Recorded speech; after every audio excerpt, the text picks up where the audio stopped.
झारखंड शराब घोटाला मामले में बड़ा अपडेट आपको बता दें। गिरफ्तार आईएएस विनय चौबे की याचिका हाईकोर्ट में सूचीबद्ध की गई है। विनय चौबे की याचिका पर 13 जून को अब सुनवाई होगी। आपको बता दें जस्टिस सुजीत नारायण प्रसाद की कोर्ट में सुनवाई की जाएगी। आईएएस चौबे को एसीबी ने गिरफ्तार किया है।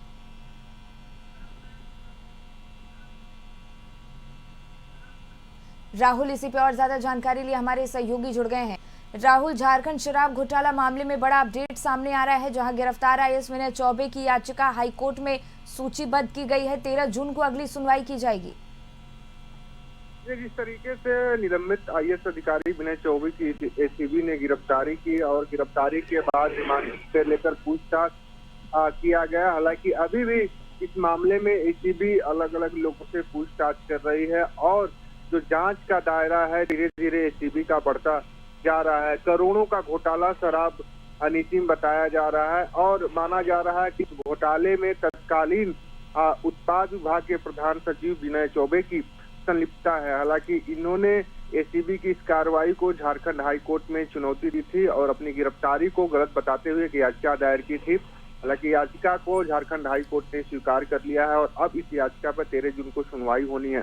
तो जिस तरीके से एसीबी ने कार्रवाई की है, कार्रवाई के बाद अब झारखंड हाईकोर्ट का रुख निलंबित आईएएस अधिकारी विनय चौबे ने किया है। अब 13 जून को इस पर सुनवाई होनी। अब देखना ये होगा कि 13 जून को जो सुनवाई होती है उस सुनवाई में एसीबी की ओर से और निलंबित आईएएस अधिकारी विनय चौबे की ओर से क्या कुछ दलीलें पेश की जाती है। लेकिन फिलहाल हम कह सकते हैं कि जिस तरीके से झारखंड की राजनीति में निलंबित आईएएस अधिकारी का पूरा मामला पूरी तरीके से चर्चा का विषय बना हुआ है और अब हाईकोर्ट में इस मामले की सुनवाई को लेकर सूचीबद्ध होना एक तरह से दर्शाता है कि जो चर्चा विनय चौबे को लेकर बनी थी वो फिर एक बार हवा लेती दिखाई दे रही है और निलंबित आईएएस अधिकारी विनय चौबे के मामले की जो चर्चा है अभी काफी दिन बनी रहने वाली है। लेकिन जिस तरीके से एसीबी जांच कर रही है, जांच में उनकी पत्नी और अन्य लोग भी दायरे में आते दिखाई दे रहे हैं। तो अब देखना होगा कि हाई कोर्ट में जब 13 तारीख को सुनवाई होती है उसमें क्या कुछ निकलकर सामने आता है। लेकिन एसीबी की जिस तरीके से जांच हो रही है